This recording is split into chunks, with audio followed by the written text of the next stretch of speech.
Welcome to the Talkin VAWLS Network. My name is Boogie Bentley, and that was wide receiver Adarius Redmond. He is the #1 receiver in the state of Tennessee for the class of 2023. He's put out his top 5. We'll take a look at it. We'll watch some of his highlight tape, and then we will also get into the scouting report. But as always, do me a favor, go ahead and smash that like button just below the video. If you would just so kindly press that thumbs up, it helps the channel. Also, if you are new to this channel, you're wondering what this is, we're not experts, we're not insiders, we are fans just like you. So if you enjoy the content, go ahead and subscribe, click that bell for notifications. You won't miss out when we go live or when we drop new content. We will be live tonight, 7 p.m. Eastern Time.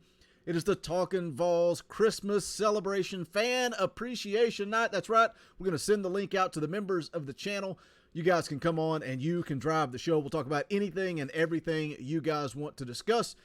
So make sure you tune in tonight, 7 p.m. Eastern Time. And then tomorrow night, Dauber and the Indy Kid will be live immediately following the basketball game. So let's go ahead and get into this. This is an article from Rocky Top Insider written by Rick Butler. Top-ranked Tennessee wide receiver announces top 5. Let's take a look at it here. It says the top-ranked wide receiver from the state of Tennessee in the class of 2023, Adarius Redmond, released his official top 5 on Friday night.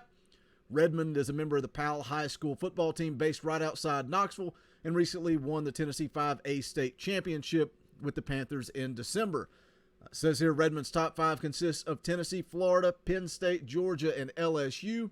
The list is officially down to 5 as Redmond has taken in 12 offers before the start of his senior season. And that's the thing we have to keep in mind. And I told you guys I'm going to try to do quite a few of these class of 23 profiles. I want to be on top of this. I'm excited. I'm excited about the class of 23, but we have to remember that things can change, right? Recruiting is fluid. He's got to play his senior season. He is going to camp over the summer, and that's going to give not only this coaching staff, but every coaching staff an opportunity to evaluate talent, and that is a big part of going through that recruiting process. I'll tell you what I'm actually going to do here. I want to go ahead and share up some of Adarius Redmond's highlights. Go ahead and get those on the screen, let you guys watch those, and we'll continue to go through this article here. Bear with me just a moment as we get this queued up. All right, there we go. Now let's continue to take a look at this article. It says 4-star wide receiver Adarius Redmond is currently ranked as the top wide receiver in the state of Tennessee by ESPN's recruiting services. Additionally, Redmond is ranked as the 51st overall player in the ESPN databases. According to 24/7 Sports, Redmond is the 23rd ranked wide receiver in the class and the 3rd ranked player in the state of Tennessee. And that's funny. Again, it all goes back to player evaluation. And that's why, for me, the class of 22 was so difficult, because many of these recruiting websites, many of these coaches, they didn't have an opportunity. They didn't have a whole lot on tape to go by. But when you look at the class of 23 in the state of Tennessee, it's all going to start with Caleb Herring, 4-star defensive end / linebacker. I think he's the #1 prospect in the state. And, it does help that his brother, Elijah Herring, just did commit to Tennessee in the class of 22. According to 24/7 Sports, Adarius Redmond is the 2nd best player in the state of Tennessee. But it's going to be interesting because according to VolQuest, according to Austin Price and Brent Hubbs, both kind of commented on this. This isn't a done deal. This kid seems to have a ton of interest in Tennessee. Local kid, I saw an interview with him after he got the offer from Tennessee. Very excited to get that offer. It's not a done deal. Tennessee will continue to, again, here's that word again, evaluate him. He'll come to campus to camp, and we'll see how it plays out. But keep that in mind. It's going to be interesting how the numbers play out at the wide receiver position. But it's a good problem to have. Go back to the Velus Jones quote. At the beginning of the season, what wide receiver wouldn't want to play in this offense? And you look at what Tennessee did in the class of 22 at the wide receiver position. 4-star Caleb Webb, 4-star Cam Miller. We talk about Squirrel White, 3-star on paper, 5-star on film. That's coming from a guy that played college football and played the wide receiver position, Jason Swain. He says Squirrel White doesn't run routes like a 3-star. He runs them like a 5-star. Tons of praise for Squirrel White. Also, you add in the speed of Chaz Nimrod. It's going to be interesting to see where Josh Heupel goes in the recruit or the transfer portal coming up over the next couple of months, heading into next season. So how do the numbers play out? How does the evaluation for Adarius Redmond go? It says here in the article, during his junior campaign, Redmond had a total of 54 receptions, 990 yards, and 7 touchdowns. That's not bad. Not bad at all for a junior. It says in the Panthers state championship game victory over Page High School, Redmond was instrumental in helping lead Powell to a win.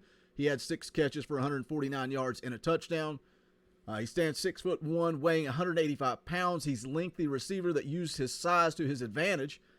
And that's what I see when I watch the tape.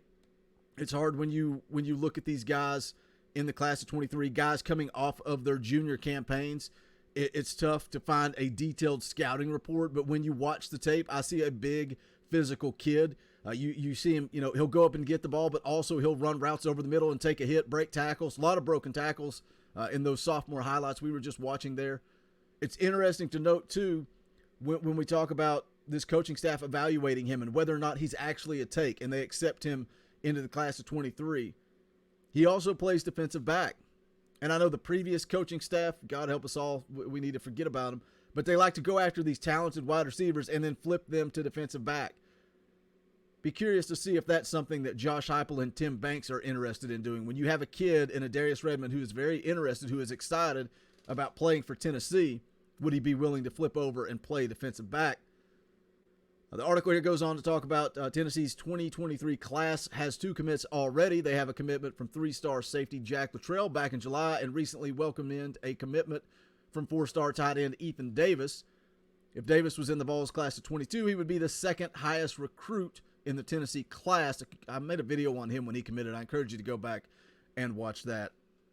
Says Tennessee's 2023 class is ranked as the 5th class in the SEC at this early point in the 2023 timeline.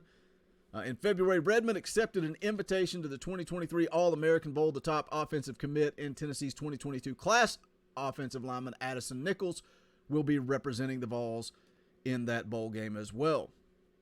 Says Powell High School 4-star wide receiver Adarius Redmond from the 2023 class listed Tennessee, Florida, Penn State, Georgia, and LSU as his top 5. So again, number 1 wide receiver in the state of Tennessee. What do you guys think of the tape?